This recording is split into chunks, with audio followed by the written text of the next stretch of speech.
നമുക്ക് തീർച്ചയായിട്ടും ഈ രണ്ടാഴ്ച കൊണ്ടോ അല്ലെങ്കിൽ ഒരു മാസം കൊണ്ടൊക്കെ നമുക്ക് ഇങ്ങനെ അമിതവണ്ണമൊക്കെ നമുക്ക് കുറച്ച് കൊണ്ടുവരാൻ പറ്റുന്നതാണ്. അപ്പോൾ അതിന് മുന്നേ ആയിട്ട് നമുക്ക് വെയിറ്റ് കൂടാൻ എന്തൊക്കെ കാരണങ്ങളെന്ന് നമുക്കിവിടെ ഡിസ്കസ് ചെയ്യാം. മെയിനായിട്ട് വെയിറ്റ് കൂടാന്ന് പറഞ്ഞു കഴിഞ്ഞാൽ നമ്മളെ ബോഡി വെയിറ്റ് അല്ലെങ്കിൽ ബോഡി മാസ് ഇൻഡെക്സ് ഒരു 35 എബോവ് ആകുമ്പോഴാണ് നമ്മുടെ ശരീരത്തിൽ കൊഴുപ്പും അല്ലെങ്കിൽ നമ്മളെ ശരീരഭാരം കൂടിയിട്ടുണ്ടെന്ന് നമുക്ക് പറയാം. അപ്പോൾ ഈ വെയിറ്റ് കൂടുക എന്ന് പറയുമ്പം നമ്മുടെ ജോയിൻസിനൊക്കെ നോർമലി ഒരു ജോയിൻറ്റിന് ഒരു വെയിറ്റ് ബെയറിങ് കപ്പാസിറ്റി ഉണ്ട്. നമ്മളെ ശരീരത്തിൻ്റെ ഒരു 4 കിലോളം നമ്മളെ ജോയിൻസ് താങ്ങി നിർത്തുന്നുണ്ട്.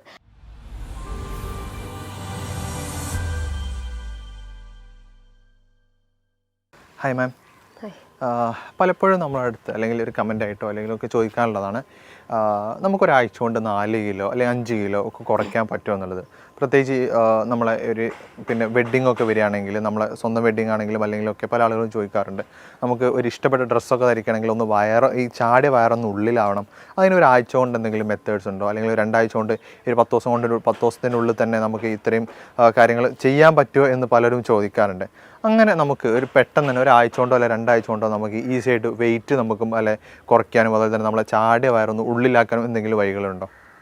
നമുക്ക് തീർച്ചയായിട്ടും ഈ 2 ആഴ്ച കൊണ്ടോ അല്ലെങ്കിൽ ഒരു മാസം കൊണ്ടൊക്കെ നമുക്ക് ഇങ്ങനെ അമിതവണ്ണമൊക്കെ നമുക്ക് കുറച്ച് കൊണ്ടുവരാൻ പറ്റുന്നതാണ്. അപ്പോൾ അതിന് മുന്നേ ആയിട്ട് നമുക്ക് വെയിറ്റ് കൂടാൻ എന്തൊക്കെ കാരണങ്ങളെന്ന് നമുക്കിവിടെ ഡിസ്കസ് ചെയ്യാം. മെയിനായിട്ട് വെയിറ്റ് കൂടുക എന്ന് പറഞ്ഞു കഴിഞ്ഞാൽ നമ്മളെ ബോഡി വെയിറ്റ് അല്ലെങ്കിൽ ബോഡി മാസ് ഇൻഡെക്സ് ഒരു 35 എബോവ് ആകുമ്പോഴാണ് നമ്മുടെ ശരീരത്തിൽ കൊഴുപ്പും അല്ലെങ്കിൽ നമ്മളെ ശരീരഭാരം കൂടിയിട്ടുണ്ടെന്ന് നമുക്ക് പറയാം. അപ്പോൾ ഈ വെയിറ്റ് കൂടുക എന്ന് പറയുമ്പം നമ്മുടെ ജോയിൻസിനൊക്കെ നോർമലി ഒരു ജോയിൻറ്റിന് ഒരു വെയിറ്റ് ബെയറിങ് കപ്പാസിറ്റി ഉണ്ട്. നമ്മളെ ശരീരത്തിൻ്റെ ഒരു 4 കിലോളം നമ്മളെ ജോയിൻസ് താങ്ങി നിർത്തുന്നുണ്ട്. അപ്പോൾ ആ ജോയിൻസിൽ നിന്നൊക്കെ ഭയങ്കര ഒരു വേദന അനുഭവപ്പെടുക, അല്ലെങ്കിൽ നടക്കുമ്പോൾ ഒരു കിതപ്പൊക്കെ ഫീൽ ചെയ്യുക, അല്ലെങ്കിൽ എന്താ പറയുക ഭയങ്കര ഒരു സ്റ്റിഫ്നെസ് അനുഭവപ്പെടുക, അതൊക്കെയാണ് നമ്മളെ ശരീരഭാരം വർദ്ധിച്ചിട്ടുണ്ടെന്ന് നമ്മളെ ശരീരം കാണിക്കുന്ന ഒരു എക്സ്റ്റേണൽ സൈൻ എന്നൊക്കെ പറയാം.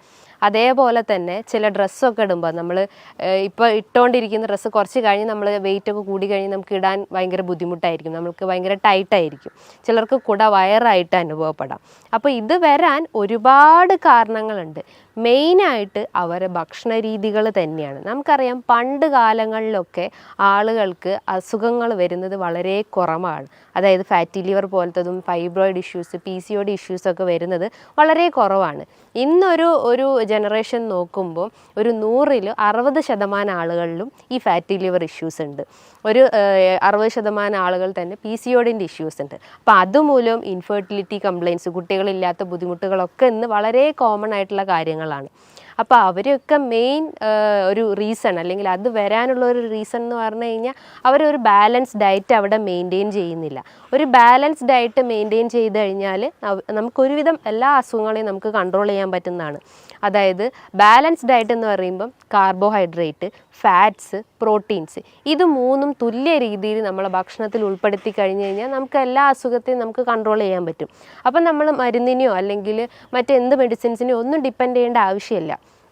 ഇന്ന് വെയിറ്റ് കുറയ്ക്കാനും BP-ക്കും ഷുഗറിനും ഫാറ്റി ലിവറിനൊക്കെ ഒരുപാട് മെഡിസിൻസ് ഹൈ ഡോസായിട്ട് നമ്മൾ ഡെയിലി കഴിക്കാറുണ്ട്. ആ മെഡിസിൻസിൻ്റെ സൈഡ് എഫക്റ്റ് ആയിട്ട് പല കിഡ്നി സ്റ്റോൺ പ്രശ്നങ്ങളും, വീക്ക്നെസ് അനുഭവപ്പെടുന്നതും, പ്രതിരോധശേഷി കുറയുന്ന പ്രശ്നങ്ങളൊക്കെ ഇന്ന് ആളുകളിൽ കോമൺ ആണ്. അപ്പോൾ അതൊക്കെ ഒന്ന് കുറയ്ക്കാന്ന് പറയുന്നത് നമ്മൾ മെയിനായിട്ട് നമ്മൾ ഭക്ഷണത്തിൽ ഫോക്കസ് ചെയ്താൽ മതി. അപ്പോൾ ഭക്ഷണം നമ്മൾ കൺട്രോൾ ചെയ്ത് കഴിഞ്ഞാൽ തന്നെ നമുക്കൊരുവിധം എല്ലാം നമുക്ക് കൺട്രോൾ ചെയ്യാൻ പറ്റും. അപ്പം ഞാൻ പറഞ്ഞു വെയിറ്റ് കൂടാനുള്ള ഒരു കാരണം എന്ന് പറഞ്ഞു കഴിഞ്ഞാൽ ഈ അമിതമായിട്ടുള്ള കാർബ് അല്ലെങ്കിൽ അമിതമായിട്ടുള്ള കൊഴുപ്പേറിയ ഭക്ഷണങ്ങൾ അല്ലെങ്കിൽ അമിതമായിട്ടുള്ള പ്രോട്ടീൻ റിച്ച് ആയിട്ടുള്ള ഭക്ഷണങ്ങളൊക്കെ എടുക്കുമ്പോഴാണ് നമുക്ക് ഇത്തരം വെയിറ്റിൻ്റെ പ്രശ്നങ്ങൾ വരുന്നത്. അപ്പോൾ അതൊന്ന്. രണ്ടാമതായിട്ട് ഇത്രയും കഴിക്കുന്നുണ്ടെങ്കിലും നമ്മളത് ശരീരത്തിൽ നിന്ന് ബേൺ ഔട്ടായി പോകുന്നില്ല, അല്ലെങ്കിൽ ആ കലോറി നമ്മളെ ശരീരത്തിൽ അടിഞ്ഞു കൂടുക അല്ലെങ്കിൽ പല അവയവങ്ങളിലൊക്കെ അത് അടിഞ്ഞു കൂടുന്നുണ്ട്. അപ്പോൾ അത് ബേൺ ഔട്ടായിട്ടോ അല്ലെങ്കിൽ വേർപ്പായിട്ടോ നമ്മളെ ശരീരത്തിൽ പുറന്തള്ളപ്പെടുന്നില്ല. അപ്പോൾ നമ്മൾ എന്ത് ചെയ്യണം? നല്ല രീതിയിൽ എക്സസൈസ് ചെയ്യണം. അപ്പോൾ വ്യായാമക്കുറവ് ഇതിൻ്റെ ഒരു മെയിൻ കാരണമാണ്. അപ്പോൾ എക്സസൈസ് ചെയ്തിട്ടില്ലെങ്കിൽ ഇത്തരം ബുദ്ധിമുട്ടുകൾ നമുക്ക് കണ്ടിന്യൂസ് ആയിട്ട് വന്നുകൊണ്ടേ നിൽക്കും. അതേപോലെ തന്നെയാണ് വെയിറ്റ് കൂടാനുള്ള ഒരു കാരണം എന്ന് പറഞ്ഞാൽ നമ്മുടെ ശരീരത്തിൽ എസ്പെഷ്യലി സ്ത്രീകളിൽ നോക്കുകയാണെങ്കിൽ PCOD പ്രശ്നങ്ങളൊക്കെ ഉള്ള ആളുകളിൽ ഒരു കാരണം എന്ന് പറഞ്ഞു കഴിഞ്ഞാൽ ഹോർമോണൽ ഇംബാലൻസ് ആണ്. ഹോർമോണൽ ഇംബാലൻസ് എന്ന് പറയും PCOD കേസസിൽ ഈസ്ട്രജൻ ഹോർമോൺസിൽ ഉണ്ടാകുന്ന വേരിയേഷൻസ് കൊണ്ടാണ് ഇത്തരം സിസ്റ്റ് രൂപപ്പെടുന്നത്. അപ്പോൾ അവർക്ക് മെൻസ്ട്രൽ ഇറഗുലാരിറ്റീസ് ഉണ്ടാവാം, അവർക്ക് ഇൻഫെർട്ടിലിറ്റി പ്രശ്നങ്ങൾ ഉണ്ടാവാം, അതുമൂലം അവർക്ക് ഫൈബ്രോയിഡിൻ്റെ കംപ്ലയിൻസ് ഉണ്ടാവാം. അങ്ങനെ പല രീതിയിലുള്ള കോംപ്ലിക്കേഷൻസ് ആണ് ചിലപ്പം നമുക്ക് ഒരു അസുഖം വന്നു കഴിഞ്ഞാൽ നമ്മുടെ ശരീരത്തിൽ കാണിച്ചു തരുന്നത്. അപ്പം PCOD കൺട്രോൾ ചെയ്യാനും ഫാറ്റി ലിവർ കൺട്രോൾ ചെയ്യാനും അതേ ഫൈബ്രോയിഡ് കൺട്രോൾ ചെയ്യാനും എല്ലാത്തിനും നമ്മൾ ഡയറ്റും എക്സസൈസും മെയിനായിട്ട് ഫോക്കസ് ചെയ്യുക. ഇന്ന് പല ആളുകളും ചിന്തിക്കുന്നത് എല്ലാത്തിനും മരുന്നെടുത്ത് കഴിഞ്ഞാൽ നമുക്ക് എല്ലാ അസുഖവും കൺട്രോൾ ചെയ്യാൻ പറ്റും. നമുക്കറിയാം ഒരു 30% മാത്രമാണ് നമ്മൾ മരുന്നിന് ഡിപ്പെൻഡ് ചെയ്യുള്ളൂ. ബാക്കി ഒരു റിമൈനിങ് ഒരു 60% എല്ലാം നമ്മളെ ഭക്ഷണവും അതുപോലെ തന്നെ എക്സസൈസും ആണ് മെയിനായിട്ട് ഫോക്കസ് ചെയ്യേണ്ടത്. അപ്പം നമ്മൾ മെയിനായിട്ട് ഫോക്കസ് ചെയ്യേണ്ടത് നമ്മളെ ഡയറ്റും എക്സസൈസും അതേപോലെ തന്നെ ഒരു 3rd മാത്രമായിട്ട് മെഡിസിൻസിനെ കണ്ടാൽ മതി. ഈ വെയിറ്റ് കൂടി വരുന്ന ആളുകളിൽ അല്ലെങ്കിൽ വെയിറ്റ് കൂടി വരുന്ന ഏറ്റവും കൂടുതൽ ആളുകളിൽ കണ്ടുവരുന്ന ഒരു അസുഖമാണ് ഈ ഫാറ്റി ലിവർ ഇഷ്യൂസ്. അതായത് ഫാറ്റി ലിവർ ഉള്ള രോഗികളിൽ ഒരു ബോഡി സ്ട്രക്ചർ നോക്കുമ്പോൾ അവർക്ക് കൈകാലുകളൊക്കെ ഭയങ്കര ലീൻ അല്ലെങ്കിൽ മെലിഞ്ഞിരിക്കുന്നത് നമുക്ക് കാണാം. പക്ഷെ അവർ വയറ് നോക്കുമ്പം ചാടിയിരിക്കുന്നത് അല്ലെങ്കിൽ ഒരു പോട്ട് ബെല്ലി സ്ട്രക്ചറിലേക്ക് കാണപ്പെടുന്നുണ്ട്. അതായത് പോട്ട് ബെല്ലി സ്ട്രക്ചർ എന്ന് പറയുമ്പം നമ്മൾ ഈ ഒരു വാരിയലിൻ്റെ താഴെയായിട്ട് വയറിങ്ങനെ ചാടിയിരിക്കുന്നത് നമുക്ക് കാണാം. അതിൻ്റെ ഒരു മെയിൻ കാരണം എന്ന് പറഞ്ഞു കഴിഞ്ഞാൽ ലിവർ സംബന്ധമായിട്ടുള്ള എന്തോ ഒരു അസുഖം അയാൾക്ക് വന്നിട്ടുണ്ടെന്ന്. മെയിനായിട്ട് ഫാറ്റി ലിവർ ഇഷ്യൂസ്, അതേപോലെ തന്നെ സിറോസിസ് കംപ്ലയിൻസ് ഉള്ള ആളുകൾ, അതായത് അവർക്ക് ലോവർ അബ്ഡോമൻ നല്ല ബൾജ് ചെയ്തിരിക്കുന്നു അല്ലെങ്കിൽ ഒരു പോട്ട് ബെല്ലി സ്ട്രക്ചർ അല്ലെങ്കിൽ ഒരു സഞ്ചി പോലെയൊക്കെ കാണപ്പെടുന്നുണ്ട്. അപ്പോൾ ഇവർ മെയിനായിട്ട് ഫോക്കസ് ചെയ്യേണ്ടതെന്ന് പറഞ്ഞാൽ നല്ല കൊഴുപ്പുകളെ ഭക്ഷണത്തിൽ സപ്ലൈ ചെയ്യാൻ ശ്രമിക്കുക. അതായത് ഹെൽത്തി ഫാറ്റ് ആയിട്ടുള്ള omega-3 ഫാറ്റി ആസിഡ്സ് അവരെ ഭക്ഷണത്തിൽ എടുക്കാം. അപ്പോൾ ചോദിക്കും omega-3 ഫാറ്റി ആസിഡ്സ് ഏത് ഭക്ഷണത്തിലാണ് അടങ്ങിയിട്ടുള്ളത്? ഒരുവിധം എല്ലാ വീഡിയോസിലും ഓൾമോസ്റ്റ് എല്ലാ ഡോക്ടേഴ്സും പറയുന്നത് തന്നെയാണ് മെയിനായിട്ടുള്ളത്. അതായത് ചെറിയ മത്സ്യങ്ങളിൽ നമുക്ക് omega-3 ഫാറ്റി ആസിഡ്സ് ഉണ്ട്. ചെറിയ മത്സ്യങ്ങൾ എന്ന് പറയുമ്പം അയല, മത്തി, നെത്തോലി, ഇതിൻ്റെ അകത്തൊക്കെ ചെറിയ രീതിയിൽ അതായത് ഒരു 30% അല്ലെങ്കിൽ ഒരു 40% omega-3 ഫാറ്റി ആസിഡ്സ് അടങ്ങിയിട്ടുണ്ട്. അതോടൊപ്പം തന്നെ കാൽഷ്യം അടങ്ങിയിട്ടുണ്ട്. ഈ കാൽഷ്യം കണ്ടന്റ് ഉള്ളത് കൊണ്ട് തന്നെ നമുക്ക് ജോയിൻറ്റ് റിലേറ്റ് ചെയ്തിട്ടുള്ള എന്തെങ്കിലും ഇഷ്യൂസ് അല്ലെങ്കിൽ എല്ല് സതമായിട്ടുള്ള എന്തെങ്കിലും ഇഷ്യൂസ് ഉണ്ടെങ്കിൽ അതൊക്കെ ഒന്ന് കൺട്രോൾ ചെയ്യാൻ പറ്റുന്നതാണ്. അപ്പം നല്ല രീതിയിൽ ഹെൽത്തി ഫാറ്റ്സ് ഭക്ഷണത്തിൽ ഉൾപ്പെടുത്താൻ ശ്രമിക്കാം. അപ്പോൾ അത് നമ്മളെ ഡയറ്റിൽ ഉൾപ്പെടുത്തി കഴിഞ്ഞ് കഴിഞ്ഞാൽ നമുക്ക് ഇത്തരം പോട്ട് ബെല്ലി പ്രശ്നങ്ങളോ അല്ലെങ്കിൽ ഫാറ്റി ലിവർ ഇഷ്യൂസ് ഉണ്ടെങ്കിൽ അതൊക്കെ നമുക്കൊന്ന് കൺട്രോൾ ചെയ്യാൻ പറ്റുന്നത്. അതേപോലെ തന്നെയാണ് അവരുടെ ഭക്ഷണത്തിൽ വൈറ്റമിൻ സി റിച്ച് ആയിട്ടുള്ള ഭക്ഷണങ്ങൾ എടുക്കാൻ ശ്രമിക്കുക. അപ്പോൾ ചോദിക്കും വൈറ്റമിൻ സി എന്തൊക്കെയാണെന്ന്. വൈറ്റമിൻ സി എന്ന് പറഞ്ഞു കഴിഞ്ഞാൽ അസ്കോർബിക് ആസിഡ് അത് അടങ്ങിയിട്ടുള്ള ഭക്ഷണങ്ങൾ എന്ന് പറയുമ്പോൾ എന്താണ്? നാരങ്ങ, മൊസമ്പി, നെല്ലിക്ക, നമ്മളെ തൊടിയിലൊക്കെ ഉണ്ടാകുന്ന നെല്ലിക്ക എന്ന് പറയുമ്പോൾ നമ്മളെ പ്രതിരോധശേഷി വർദ്ധിപ്പിക്കുന്നു, നമ്മളെ ഹെയർ ഗ്രോത്ത് ഇൻക്രീസ് ചെയ്യുന്നു. അതുപോലെ തന്നെ സ്കിന്നിന് എന്തെങ്കിലും ഇഷ്യൂസോ ഡിസ്കളറേഷനോ അല്ലെങ്കിൽ എന്തെങ്കിലും അങ്ങനെ ചുളിവ് പോലെയൊക്കെ വരുന്ന ഇഷ്യൂസൊക്കെ ഉണ്ടെങ്കിൽ അതിനെയൊക്കെ ഒന്ന് കൺട്രോൾ ചെയ്യാൻ വേണ്ടിയിട്ട് നമുക്ക് ഡെയിലി ഒരു 1-2 നെല്ലിക്ക കഴിക്കുന്നത് നല്ലതാണ്. അതേപോലെ തന്നെയാണ് കുട്ടികളിൽ വിരശല്യം എന്ന് വളരെ കോമൺ ആയിട്ടുള്ള ഒന്നാണ്. അപ്പോൾ കുട്ടികളുടെ അമ്മമാർ പറയുന്ന ഒരു ബുദ്ധിമുട്ട് എന്ന് പറഞ്ഞാൽ അവർ പൊക്കിളിന് ചുറ്റായിട്ട് വേദന പറയുന്നു, ഓക്കാനം, ഛർദി, ഫുഡൊന്നും കഴിക്കുന്നില്ല, പെട്ടെന്ന് അവർ വൊമിറ്റ് ചെയ്യുന്നു, അതേപോലെ ഒരു വീക്ക്നെസ് വരുന്നു, വെയിറ്റ് കുറയുന്നു. ഇതൊക്കെയാണ് കുട്ടികളിൽ വിരശല്യം വരുന്നതിൻ്റെ ഒരു ലക്ഷണങ്ങളായിട്ട് പറയുന്നത്. അപ്പോൾ കുട്ടികൾക്കായാലും അവർക്ക് ഡെയിലി ഒരു 1-2 നെല്ലിക്ക കൊടുക്കുന്നത് ഏറ്റവും നല്ലതാണ്. ഇത് അവരെ ദഹന വ്യവസ്ഥ ഇമ്പ്രൂവ് ചെയ്യുന്നു. അതായത് ദഹന സംബന്ധമായിട്ട് എന്തെങ്കിലും ബുദ്ധിമുട്ടുകൾ ഉണ്ടെങ്കിൽ, അതായത് എന്തെങ്കിലും സീലിയാക് ഡിസീസോ അല്ലെങ്കിൽ ലാക്ടോസ് ഇൻടോളറൻസ് പോലത്തെ എന്തെങ്കിലും ബുദ്ധിമുട്ടുകൾ ഉണ്ടെങ്കിൽ ആ ദഹനത്തിനൊന്ന് ഇമ്പ്രൂവ് ചെയ്യാൻ സഹായിക്കുന്നതാണ് ഈ നെല്ലിക്ക എന്ന് പറഞ്ഞിട്ടുള്ള ആ ഒരു ഇന്ത്യൻ ഗൂസ്ബെറി. അതേപോലെ തന്നെയാണ് അവരുടെ ഭക്ഷണത്തിൽ ഫൈബർ റിച്ച് ആയിട്ടുള്ള ഭക്ഷണങ്ങൾ എടുക്കാൻ ശ്രമിക്കുക. ഫൈബർ എന്ന് പറയുന്നത് നല്ല രീതിയിൽ നാരുകൾ അടങ്ങിയിട്ടുള്ളത്, അതായത് പൊമോഗ്രാനൈറ്റ്, ഓറഞ്ച്, മൊസമ്പി, ഗ്രേപ്സ്, വെജിറ്റബിൾസിൽ നോക്കുമ്പം കുക്കുംബർ, ക്യാരറ്റ്, ഇതിൻ്റെ അകത്തൊക്കെ ഒരുപാട് ഫൈബർ അടങ്ങിയിട്ടുണ്ട്. ഇത് നമ്മളെ ദഹനത്തിനെ നല്ല രീതിയിൽ ഇമ്പ്രൂവ് ചെയ്യാൻ സഹായിക്കുന്നു. ഇനിയിപ്പോൾ മലബന്ധം പ്രശ്നങ്ങളൊക്കെ ഉള്ള ആളുകളാണെങ്കിൽ എല്ലാ ഡോക്ടേഴ്സും പറയുന്ന ഒന്നാണ് അവർ നല്ല രീതിയിൽ വാട്ടർ ഇൻടേക്ക് എന്ന് വെച്ചാൽ ബോഡി വാട്ടർ ഇൻടേക്ക് നല്ല രീതിയിൽ കൂട്ടുക. അതേപോലെ തന്നെയാണ് ഫൈബർ റിച്ച് ആയിട്ടുള്ള ഭക്ഷണങ്ങൾ എടുക്കാൻ ശ്രമിക്കുക. അപ്പം ഇതും നമ്മളെ ഡയറ്റിൽ ഉൾപ്പെടുത്തി കഴിഞ്ഞ് കഴിഞ്ഞാൽ നമുക്ക് ദഹന സംബന്ധമായിട്ടുള്ള എന്തെങ്കിലും പ്രശ്നങ്ങളുണ്ടെങ്കിൽ അത് കൺട്രോൾ ചെയ്യും. അതോടൊപ്പം തന്നെ നമ്മളെ വെയിറ്റിനെ ഒന്ന് മെയിൻറ്റെയിൻ ചെയ്യാൻ സഹായിക്കുന്നതാണ്. അതേപോലെ തന്നെയാണ് അവരുടെ ഭക്ഷണത്തിൽ പ്രോട്ടീൻ്റെ കണ്ടൻറ്റും ഇൻക്ലൂഡ് ചെയ്യാൻ ശ്രമിക്കുക.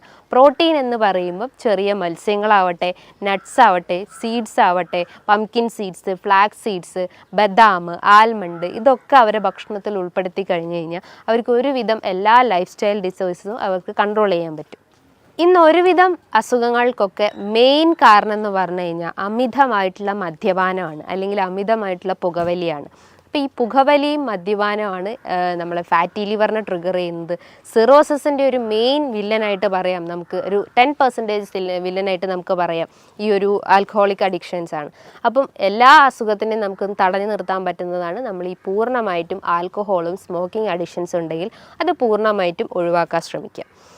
അതേപോലെ തന്നെ ഈ കുടവയറ് അല്ലെങ്കിൽ അമിതവണ്ണമുള്ള ആളുകളിൽ ഒരു കണ്ടീഷനാണ് ടയേർഡ് ബെല്ലി ഫാറ്റ് എന്ന് പറയും.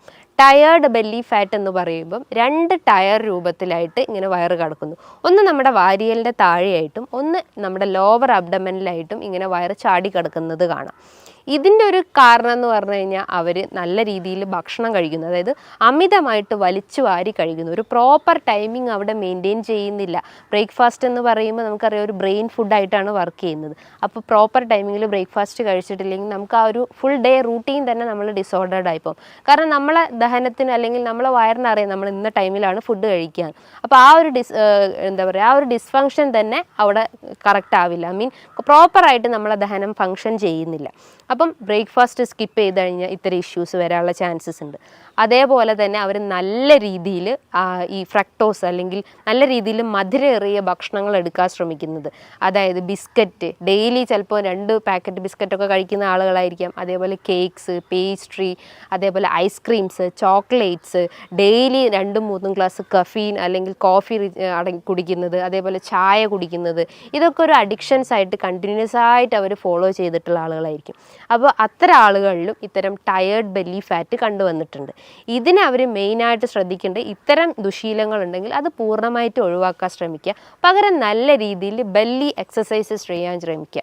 അതായത് സ്ട്രെച്ചിങ് എക്സസൈസ്, നമ്മളെ മസിലൊക്കെ ഒന്ന് സ്ട്രെച്ച് ചെയ്യുന്ന രീതിയിലുള്ള നല്ല ബെൻഡിങ് എക്സസൈസോ അല്ലെങ്കിൽ സ്കിപ്പിങ്ങോ ജമ്പിങ്ങോ അങ്ങനെ പല രീതിയിലുള്ള എക്സസൈസ് ഫോളോ ചെയ്യാൻ ശ്രമിക്കുക. ഇനിയിപ്പോൾ ഡിസ്ക് ഒക്കെ കംപ്ലൈൻ്റ് ഉള്ള ആളുകളൊക്കെ ആണെങ്കിൽ അവർ ലൈറ്റായിട്ടുള്ള എക്സസൈസ് ഫോളോ ചെയ്യാൻ ശ്രമിക്കുക. ചില രീതിയിലുള്ള യോഗ അല്ലെങ്കിൽ ജസ്റ്റ് ഒരു നടത്തം അല്ലെങ്കിൽ ഒരു ഓട്ടം, ഇതൊക്കെ മെയിനായിട്ട് ഫോക്കസ് ചെയ്യാൻ ശ്രമിക്കുക.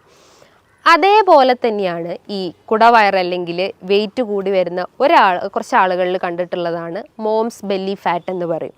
മോംസ് ബെല്ലി ഫാറ്റ് എന്ന് പറയുമ്പോൾ ആ വാക്കുകൊണ്ട് തന്നെ നമുക്ക് ഉദ്ദേശിക്കാം, അതായത് സ്ത്രീകളിൽ പ്രഗ്നൻസി അല്ലെങ്കിൽ ഡെലിവറിക്ക് ശേഷം കാണപ്പെടുന്ന ഒന്നാണ് moms belly fat.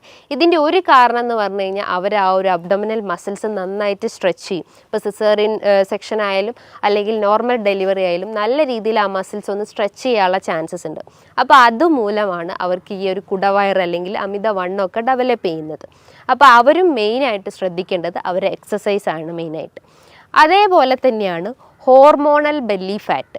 Hormonal belly fat എന്ന് പറയുമ്പം ഈ ഒരു വാക്കിൽ തന്നെ നമുക്ക് ഐഡൻറ്റിഫൈ ചെയ്യാം. ഹോർമോണൽ ഇംബാലൻസ് കൊണ്ട് വരുന്നതാണ്. അതിലൊന്നാണ് PCOD ഇഷ്യൂസ്, രണ്ടാമതാണ് തൈറോയിഡ് ഇഷ്യൂസ്. ഇത് മൂലം അവർ ശരീരത്തിൽ അമിതമായിട്ട് കൊഴുപ്പടിഞ്ഞുകൂടുന്നു. നമുക്കറിയാം PCOD എന്ന് പറയുമ്പോൾ എന്താ, ഡയബറ്റിസ് ഓഫ് ഓവറി എന്നാണ്. ഡയബറ്റിസ് ഓഫ് ഓവറി എന്ന് പറയുമ്പോൾ നമ്മൾ ഓവറിയിൽ ബാധിക്കുന്ന ഒരു പ്രമേഹത്തെയാണ് ഈ PCOD എന്ന് പറയുന്നത്. അതായത് അതിൻ്റെ മെയിൻ ഒരു റീസൺ അല്ലെങ്കിൽ ഒരു മെയിൻ വില്ലൻ എന്ന് പറയുന്നത് ഇൻസുലിൻ റെസിസ്റ്റൻസ് ആണ്. നമ്മൾ കഴിക്കുന്ന ഭക്ഷണത്തിന് എനർജി ആയിട്ട് അവിടെ കൺവേർഷൻ നടക്കുന്നില്ല. അതുമൂലം നമുക്ക് ഗ്ലൂക്കോസ് മോളിക്യൂൾസിന് അല്ലെങ്കിൽ ഇൻസുലിൻ റിസപ്റ്റേഴ്സിന് കറക്റ്റായിട്ട് അത് ഐഡൻറ്റിഫൈ ചെയ്യാൻ പറ്റാത്തൊരവസ്ഥ വരുന്നു. അപ്പോൾ നമ്മൾ ബോഡിയിൽ അമിതമായിട്ട് കൊഴുപ്പ് അടിഞ്ഞുകൂടുന്നു, പല ഓർഗൻസിലായിട്ട് അത് അടിഞ്ഞുകൂടുന്നു. അങ്ങനെ അടിഞ്ഞുകൂടുന്ന ഒരു ഇതിലെയാണ് ഓവറീസിൻ്റെ അകത്ത് അടിഞ്ഞുകൂടുന്നതിനെയാണ് ഡയബറ്റിസ് ഓഫ് ഓവറി. അതുമൂലം സ്ത്രീകൾക്ക് മെൻസ്ട്രൽ ഇറഗുലാരിറ്റി ഉണ്ടാവും. അതായത് ഒരു നോർമൽ സൈക്കിൾ എന്ന് പറയുമ്പോൾ 28 to 35 ഡേയ്സ് ആണ്. അത് അവർക്കൊരു 40 ഡേയ്സോ അല്ലെങ്കിൽ ഒരു 2 മന്തൊക്കെ ഡിലേ ആവുന്ന ചാൻസസ് ഉണ്ട്. ഇനിയിപ്പോൾ പീരീഡ്സ് ആയി കഴിഞ്ഞാലും അവർക്കൊരു 1-2 ഒരു സ്കാൻഡി ബ്ലീഡിങ്, വളരെ സ്പോട്ടിങ് രീതിയിലുള്ള ബ്ലീഡിങ് മാത്രമേ കാണപ്പെടുന്നുള്ളൂ. അതിശക്തമായിട്ടുള്ള വയറുവേദന അനുഭവപ്പെടാറുണ്ട്. അതേപോലെ തന്നെ ഭയങ്കരമായിട്ട് ക്ഷീണം അനുഭവപ്പെടുന്നു. അതിനെക്കാട്ടും വലുതൊന്നാണ് അവർക്ക് ശക്തമായിട്ട് വെയിറ്റ് കൂടുന്നത്. ഫുഡ് കഴിക്കാത്ത ആളുകളായാലും അതായത് നോർമലി ഫുഡ് കഴിക്കുന്ന ആളുകളായാലും അവർക്കും ഇത് വെയിറ്റ് കൂടുന്നത് ഒരു കാരണം എന്ന് പറഞ്ഞു കഴിഞ്ഞാൽ ഇൻസുലിൻ റെസിസ്റ്റൻസ് ആണ്. അതേപോലെ തന്നെയാണ് ഹോർമോണൽ ഇംബാലൻസിൽ വരുന്നതാണ് thyroid related issues. Thyroid related issues എന്ന് പറയുമ്പം തൈറോയിഡ് തന്നെ ഹൈപ്പോർ തൈറോയിഡ്സ് ഉണ്ട്, ഹൈപ്പർ തൈറോയിഡ്സ് ഉണ്ട്. ഹൈപ്പർ തൈറോയിഡിസം ഉള്ള കേസസിൽ അവർക്ക് വെയിറ്റ് കുറയുന്നതാണ് സംഭവിക്കുന്നത്. വെയിറ്റ് കുറയാന്ന് പറയുന്നതിന് ഒരു കാരണം എന്ന് പറഞ്ഞു കഴിഞ്ഞാൽ ബേസൽ മെറ്റബോളിക് റേറ്റ് അവിടെ ഹൈ ആണ്. കാരണം അവർ കഴിക്കുന്ന ഭക്ഷണങ്ങളെല്ലാം പെട്ടെന്ന് തന്നെ അവിടെ ഡൈജഷൻ നടക്കുന്നു, പെട്ടെന്ന് തന്നെ അത് എനർജി കൺവേർഷൻ നടക്കുന്നു. അപ്പം കൊഴുപ്പ് അടിഞ്ഞു കൂടേണ്ട ആ ഒരു ടൈമിംഗ് പീരീഡ് തന്നെ വളരെ ഷോർട്ടാണ്. അതുമൂലം അവർക്ക് വെയിറ്റ് കുറയുന്നതാണ് സംഭവിക്കുന്നത്. പക്ഷെ നേരെ തിരിച്ചാണ് ഹൈപ്പോ തൈറോയിഡിസം പേഷ്യൻസിൽ. അവർക്ക് ബേസൽ മെറ്റബോളിക് റേറ്റ് വളരെ ലോ ആണ്. അപ്പോൾ അവർക്ക് എന്ത് ചെയ്യും, തൈറോയിഡ് സ്റ്റിമുലേറ്റിംഗ് ഹോർമോൺസ് വളരെ ഹൈ ആയിരിക്കും. പകരം T3 T4 ഹോർമോൺസ് വളരെ ലോ ആവാനുള്ള ചാൻസസ്. കാരണം അവിടെ ഹോർമോൺസിൻ്റെ ആ ഒരു സെക്രീഷൻസ് വളരെ കുറവായിരിക്കും. പക്ഷേ അവിടെ സ്റ്റിമുലേറ്റ് ചെയ്യപ്പെടുന്ന അതായത് തൈറോയിഡ് സ്റ്റിമുലേറ്റിംഗ് ഹോർമോൺസിൻ്റെ ആ ഒരു ഹോർമോൺ വളരെ കൂടുതലായിരിക്കും. അപ്പോൾ അവർക്ക് ബേസൽ മെറ്റബോളിക് റേറ്റും വളരെ ലോ ആണ്. അവർ കഴിക്കുന്ന ഭക്ഷണങ്ങളെല്ലാം പല ഓർഗൻസിലായിട്ട് അടിഞ്ഞു കൂടുന്നു, അതായത് കൊഴുപ്പായിട്ട് അടിഞ്ഞു കൂടുന്നു. അതിലൊന്നാണ് നമുക്ക് വെയിറ്റ് കൂടുന്നതിൻ്റെ ഒരു ലക്ഷണമായിട്ട് നമുക്ക് പറയാം. അതേപോലെ തന്നെയാണ് തൈറോയിഡ് രോഗികളിൽ അമിതമായിട്ടുള്ള ക്ഷീണം അനുഭവപ്പെടുന്നു. അതായത് ഹൈപ്പോ തൈറോയിഡിസം പേഷ്യൻസിൽ അതിശക്തമായിട്ടുള്ള ക്ഷീണം അനുഭവപ്പെടുന്നു. അവർക്ക് മുടികൊഴിച്ചിലിൻ്റെ പ്രശ്നങ്ങളുണ്ടാകുന്നു, സ്കിന്ന് ഭയങ്കര ഡ്രൈ ആവുന്നു. ഇനിയിപ്പോൾ ദഹന വ്യവസ്ഥ നോക്കുകയാണെങ്കിൽ അവർക്ക് മലം കൃത്യമായിട്ട് പോകാത്തൊരവസ്ഥ വരുന്നു, അതായത് കോൺസ്റ്റിപ്പേഷൻ പ്രശ്നങ്ങളുണ്ടാകുന്നു. അതുമൂലം അവർക്ക് പൈൽസിൻ്റെ പ്രശ്നങ്ങളുണ്ടാകുന്നു, ഹെമറോയിഡ്സിൻ്റെ പ്രശ്നങ്ങളുണ്ടാകുന്നു. അങ്ങനെ പല കോംപ്ലിക്കേഷൻസ് ആയിട്ട് ഓരോ ആളുകളിലും ഇന്ന് ഈ ഒരു ബുദ്ധിമുട്ട് കണ്ടുവരുന്നുണ്ട്. ഇതിൻ്റെയൊക്കെ മെയിൻ റീസൺ എന്ന് പറഞ്ഞു കഴിഞ്ഞാൽ അവർ കഴിക്കുന്ന കാർബിൻ്റെ കണ്ടൻറ്റ് ഇൻക്രീസ് ചെയ്തിട്ടുണ്ടാവും, പ്രോട്ടീൻ്റെ കണ്ടൻറ്റ് ഇൻക്രീസ് ആയിട്ടുണ്ടാവും, ഫാറ്റിൻ്റെ കണ്ടൻറ്റ് ഇൻക്രീസ് ആയിട്ടുണ്ടാവും. ഇതൊന്നും കൃത്യമായ രീതിയിൽ അവരുടെ ഡയറ്റിൽ ഉൾപ്പെടുത്താത്തതുകൊണ്ടാണ് ഇത്രയും പ്രശ്നങ്ങൾ ഉണ്ടാകുന്നത്. അപ്പോൾ എപ്പോഴും അവിടെ ഒരു ബാലൻസ് ഡയറ്റ് മെയിൻറ്റെയിൻ ചെയ്യാൻ ശ്രമിക്കുക. പല ആളുകളും ഇന്ന് വണ്ണം കുറയ്ക്കാൻ വേണ്ടിയിട്ട് പല രീതിയിലുള്ള ഡയറ്റ് ഫോളോ ചെയ്യുന്നു, അതേപോലെ തന്നെ പല ഫാസ്റ്റിംഗ് ഫോളോ ചെയ്യുന്നു. ആ ഫാസ്റ്റിങ്ങിൽ ഒന്നാണ് ഇൻ്റർമീഡിയൻറ്റ് ഫാസ്റ്റിംഗ്.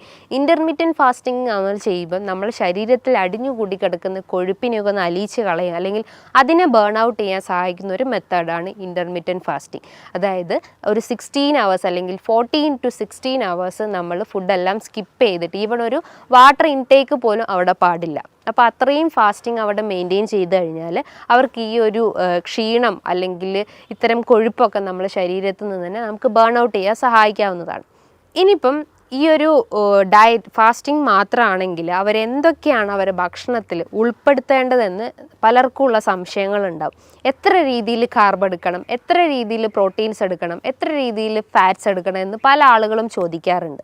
അപ്പോൾ കാർബ്സിൻ്റെ അളവ് നോക്കുമ്പം നമ്മളൊരു ഈക്വൽ എമൗണ്ടിൽ അതിൽ 20%, ഒരു 100% നോക്കുമ്പോൾ അതിൻ്റെ ഒരു 20% അല്ലെങ്കിൽ ഒരു 20-30% മാത്രമേ നമ്മൾ കാർബിൻ്റെ അളവ് എടുക്കാൻ പാടുള്ളൂ.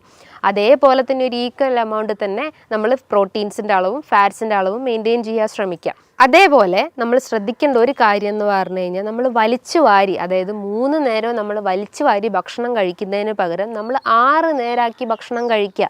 അതായത് ഒരു കൃത്യസമയത്ത് ഭക്ഷണം കഴിക്കാൻ ശ്രമിക്കുക. ഇന്ന് നമ്മൾ 7 മണിക്ക് കഴിച്ചു കഴിഞ്ഞാൽ നമ്മൾ നെക്സ്റ്റ് ഡേ ഒരു 10 മണിക്ക് കഴിച്ചു കഴിഞ്ഞാൽ നമ്മളെ ബോഡി ബാലൻസ് തന്നെ ഇംപ്രോപ്പർ ആവും. അപ്പോൾ ഒരു കൃത്യ ടൈമിങ്ങിൽ ഫുഡ് കഴിക്കാൻ ശ്രമിക്കുക.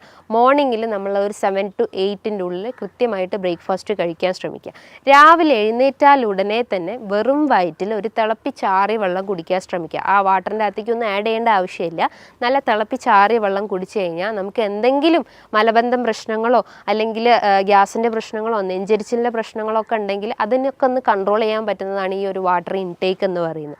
അതിനുശേഷം നമ്മൾക്ക് നമ്മുടെ ബ്രേക്ക്ഫാസ്റ്റ് സ്റ്റാർട്ട് ചെയ്യാവുന്നതാണ്. ഇനിയിപ്പോൾ പ്രമേഹ രോഗികളായാലും തന്നെ അവർ ആ ഒരു കാർബിൻ്റെ അളവൊക്കെ കുറച്ചിട്ട് അവർ നല്ല രീതിയിൽ പ്രോട്ടീൻ്റെ അളവും അല്ലെങ്കിൽ ഫാറ്റ്സിൻ്റെ അളവും മെയിൻറ്റെയിൻ ചെയ്യാൻ ശ്രമിക്കുക. ഇനി ഒരു 11 മണിയാകുമ്പം അവർക്ക് എന്തെങ്കിലും ഒരു ഫ്രൂട്ട്സ് ഐറ്റംസോ അല്ലെങ്കിൽ ഫ്രൂട്ട് സാലഡൊക്കെ ആയിട്ടിട്ട് ഭക്ഷണത്തിൽ ഉൾപ്പെടുത്താവുന്നതാണ്.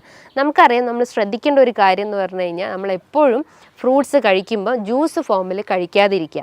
ജ്യൂസ് ഫോമിൽ കഴിക്കുമ്പോൾ അതിൻ്റെ ഫൈബർ കണ്ടൻറ്റ് അവിടെ നഷ്ടപ്പെടും. ആ ഒരു ഫ്രക്ടോസിൻ്റെ അളവ് അതിൽ ക്രമാതീതമായിട്ട് കൂടും. അത് കൂടിക്കഴിഞ്ഞാൽ നമ്മുടെ ശരീരത്തിൽ അതിൻ്റെ എമൗണ്ട് എത്തുമ്പം നമ്മുടെ ശരീരത്തിൽ ഗ്ലൂക്കോസിൻ്റെ അളവ് കൂടും. അതായത് ഗ്ലൈസമിക് ഇൻഡെക്സ് കൂടിയിട്ടുള്ള ഭക്ഷണങ്ങളാണെങ്കിൽ നമ്മൾ കഴിക്കുന്നത് കൃത്യമായിട്ടും നമ്മുടെ ശരീരത്തിൽ എന്തായാലും നമ്മുടെ രക്തത്തിൽ പഞ്ചസാരയുടെ അളവ് എന്തായാലും കൂടിയിരിക്കും. അതുമൂലം നമുക്ക് പ്രമേഹം പോലത്തെ പ്രശ്നങ്ങൾ ഉണ്ടാവും.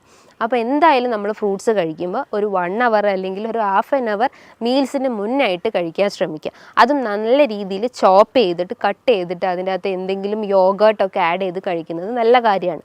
അതേപോലെ ചെറിയ എമൗണ്ടിൽ 1 ടീസ്പൂണൊക്കെ ഒലിവ് ഓയിൽ അവരെ ഭക്ഷണത്തിൽ ഉൾപ്പെടുത്തുന്നതും നല്ലതാണ്. ഇതിൻ്റെ അകത്ത് ഹെൽത്തി ഫാറ്റ്സ് ആണ് അടങ്ങിയിട്ടുള്ളത്. അതേപോലെ തന്നെയാണ് നമ്മൾ ലഞ്ച് ടൈമിൽ നമ്മൾ ചോറിൻ്റെ അളവ് കുറച്ചിട്ട് നമുക്ക് ധാന്യങ്ങളായിട്ട് തോരനോ ഉപ്പേരിയോ നമ്മളെ ഭക്ഷണത്തിൽ ഉൾപ്പെടുത്താം. പല ആളുകളും ഒരു പ്ലേറ്റ് നിറച്ചോളം നമുക്ക് ഈ ഒരു ഫ്രൂട്ട്സ് അല്ലെങ്കിൽ ധാന്യങ്ങൾ അല്ലെങ്കിൽ എന്താ പറയുക നമ്മളെ കറികളൊക്കെ നമുക്ക് ഭക്ഷണത്തിൽ ഉൾപ്പെടുത്താം. പകരം നമ്മൾ എന്ത് ചെയ്യും, അതിന് പകരം നമ്മൾ നല്ല ഒരു കൂമ്പാരം നിറയെ നമ്മൾ ചോറെടുക്കുന്നു. ആ ചോറിൻ്റെ അളവ് അവിടെ കുറച്ച് കഴിഞ്ഞാൽ നമുക്ക് ഇത്തരം പ്രശ്നങ്ങളൊക്കെ നമുക്ക് കൺട്രോൾ ചെയ്യാൻ പറ്റുന്നതാണ്. ആ ഒരു ഫുഡ് ടൈമിങ് എപ്പോഴും നമ്മൾ മെയിൻറ്റെയിൻ ചെയ്യാൻ ശ്രമിക്കുക. ഇനിയിപ്പോൾ ഗ്യാസ്ട്രൈറ്റിസ് പ്രശ്നങ്ങളൊക്കെ ഉള്ള ആളുകളാണെങ്കിൽ അവരും ഒരു പ്രോപ്പർ ടൈമിങ്ങിൽ ഫുഡ് കഴിച്ചു കഴിഞ്ഞാൽ അവർക്ക് ഈ ഗ്യാസിൻ്റെ പ്രശ്നങ്ങൾ റെഡ്യൂസ് ചെയ്യും. ബ്ലോട്ടിങ് പ്രശ്നങ്ങളൊക്കെ ഉണ്ടെങ്കിൽ അതൊക്കെ ഒന്ന് കൺട്രോൾ ചെയ്യാൻ പറ്റുന്നതാണ്. അതേപോലെ തന്നെ നമ്മൾ ഈവനിങ് ടൈമിൽ ചെറിയ രീതിയിൽ ഫ്രൂട്ട്സ് നമ്മൾ ഭക്ഷണത്തിൽ ഉൾപ്പെടുത്താം. ഒരു ഗ്ലാസ് നമുക്ക് ചായയോ കാപ്പിയോ നമുക്ക് ഡെയിലി ഒരു വൺസ് എ ഡേ നമുക്ക് കഴിക്കുന്നത് നല്ലതാണ്. അതേപോലെ തന്നെ നമ്മൾ ഡിന്നർ നോക്കുവാണെങ്കിലും അതൊരു 7 to 8 ഉള്ളിൽ നമ്മൾ ഡിന്നർ കഴിക്കാൻ ശ്രമിക്കുക. അത് നമ്മളെ ലൈറ്റ് ഭക്ഷണങ്ങൾ എടുക്കാൻ ശ്രമിക്കുക. നമ്മൾ വീട്ടിൽ നിന്ന് തന്നെ പൊടിപ്പിച്ചുണ്ടാക്കിയിട്ടുള്ള വീറ്റിൻ്റെ ചപ്പാത്തിയോ അല്ലെങ്കിൽ ഓട്സൊക്കെ യൂസ് ചെയ്യുകയാണെങ്കിൽ തന്നെ പാല് കഴിവതും ഒഴിവാക്കിയിട്ട് നല്ല രീതിയിൽ നമ്മളെ നോർമൽ വാട്ടറിൽ തന്നെ അത് കുക്ക് ചെയ്തെടുക്കാൻ ശ്രമിക്കുക. നമുക്ക് ഓട്സ് വെച്ചിട്ട് അല്ലെങ്കിൽ ഓംലെറ്റ് ഒക്കെ ഉണ്ടാക്കുന്നത് നല്ലതാണ്. അതേപോലെ തന്നെ ചെറിയ മത്സ്യങ്ങൾ നമ്മളെ ഭക്ഷണത്തിൽ ഉൾപ്പെടുത്തുന്നത് നല്ലതാണ്. അതേപോലെ നമ്മൾ ശ്രദ്ധിക്കേണ്ട ഒരു കാര്യമാണ് റെഡ് മീറ്റ് പൂർണ്ണമായിട്ടും നമ്മൾ ഭക്ഷണത്തിൽ നിന്ന് ഒഴിവാക്കാൻ ശ്രമിക്കുക. നിങ്ങൾക്കൊരു വീക്ക്ലി വൺസ് കഴിക്കാം അല്ലെങ്കിൽ മന്ത്ലി വൺസ് ഒക്കെ റെഡ് മീറ്റ് കഴിക്കുന്നതുകൊണ്ട് കുഴപ്പമൊന്നുമില്ല.